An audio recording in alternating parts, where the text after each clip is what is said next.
All right, here's a quick tour. I'm down at Cronulla, which is literally 5 minutes away from where I bought the thing. I just drove it to the beach and camped overnight. I've got a little couple of things set up in here. So there's like this this bench with a few things like this, which slides out for like a cooktop, which is gas powered, obviously with a little propane bottle in the bottom. And then there's a few things on here. This is my little battery thing. I don't know if you can read on there. It's currently discharging, probably because the fridge is going. This is my bin at the moment, my bottle opener and my holders for things, probably tea towels or something. I don't know what I'm gonna do with that. There's curtains all around everywhere, so I can sort of like pull everything shut. The ones at the back are still shut in there. And then obviously this bed, which is, I don't know what, if this is even an actual size or this is just sort of like a piece of foam cut to size with a kind of sheet made for it or whatever, but it's pretty comfy. It's good. I got a few things over here, my little mirror. I've got a few things. This is for like detecting just the gas, some USB outputs. This is the dimmer for the lights, which are on here, and I've got them quite dim at the moment. They're a little bit too white. I'm going to swap them out for something that's a little bit warmer because I don't like too white. There's also a switch on here for the water pump, which gives me water from my little tank that's in there through to this hose.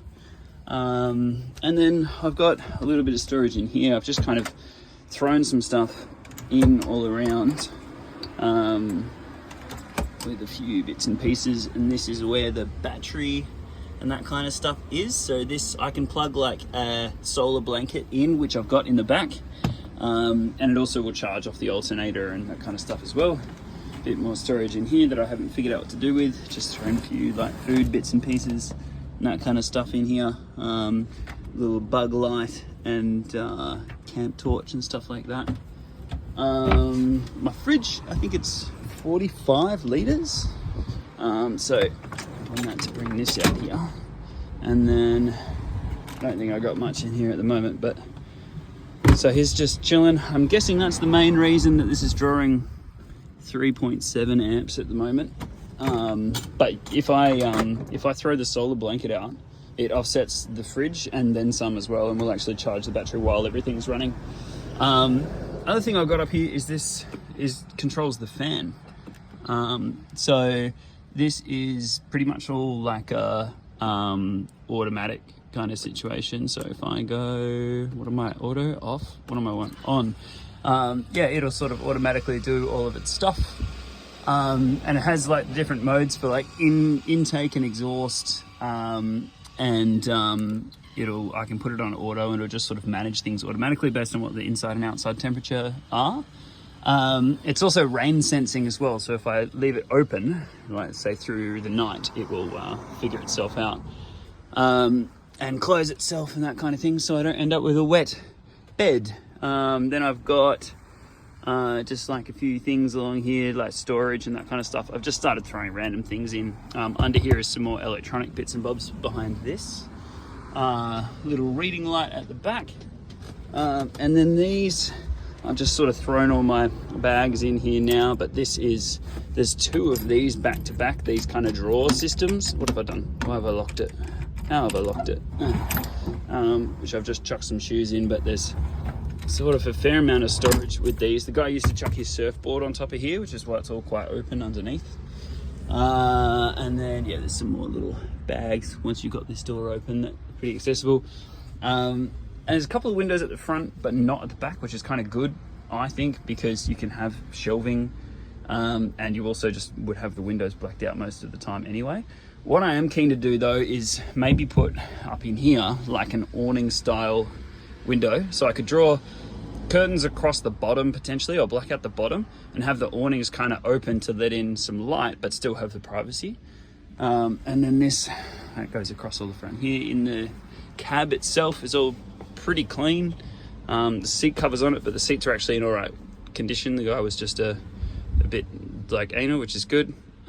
This folds back to be a third seat, so I do have a 3-seater, and he's changed the head unit to be something a little bit more modern, but it's not modern enough to have like CarPlay and stuff, so it's just sort of a Bluetooth ordeal, but it does have a reversing camera, which is useful because this thing is massive. This is the super long wheelbase version, so it's something like 6 meters long or something. Like it's kind of, oh yeah, I've got an awning on there. I haven't even checked that, to be honest. I don't know whether or not I'd use it or not.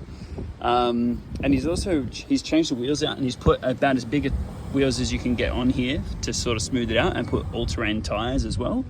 And there's a compressor in the back and tire gauge and stuff, so you can let them down if you need to go on some like unsealed roads or something a little more sandy, that type of thing. I'll open this up. Oh, protect me. The little blinds. I can probably close these up now. I'll hook them up in a second. Spare wheel, because it doesn't fit in the normal spare wheel thing underneath.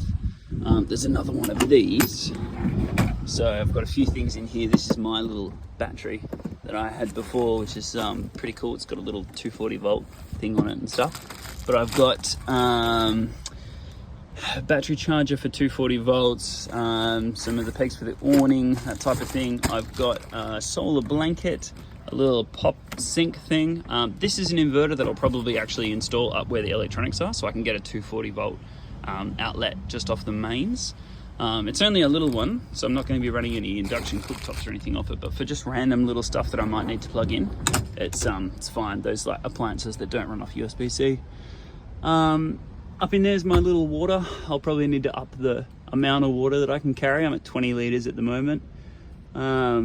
Maybe figure out somewhere better to put this tyre so I can reclaim this space internally. But and there's a little water pump in under that box right in the middle there too. What else have I got? It's all like, there was sound deadening and insulation and stuff done. He like did this fit out with a few of his Carpenter and Sparky mates of his. And it was the second van that he's done, so he sort of learnt a few things from the first one and applied that here. And then I think he said he usually ties like a rope from here to there and uses that to hang stuff out to dry.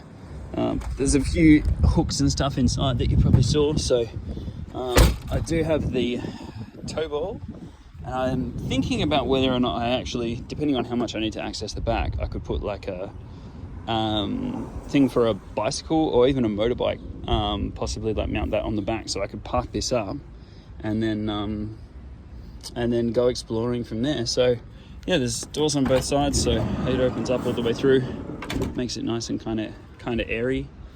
And yeah, overall it's pretty neat. It's a lot of space.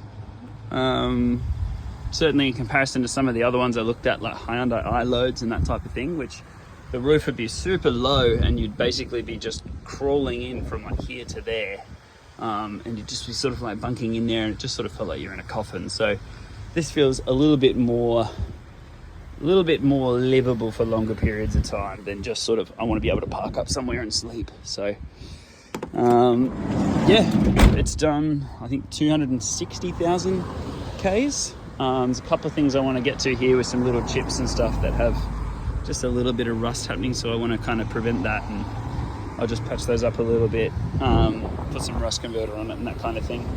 But otherwise, I mean, these things run for like 500,000-600,000 Ks, so at 260 it'll still last quite a while if I look after it. And it is a manual as well. I think that's everything. Aircon works. There's all sound deadening he did under the roof of this one as well.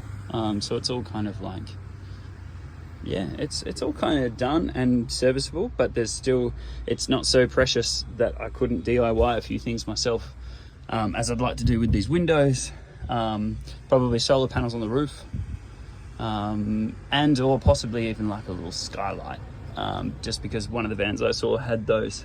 It was like an old super custom Toyota, which was way ahead of its time. It was 1995 and it had just some cool features that I thought that would be nice.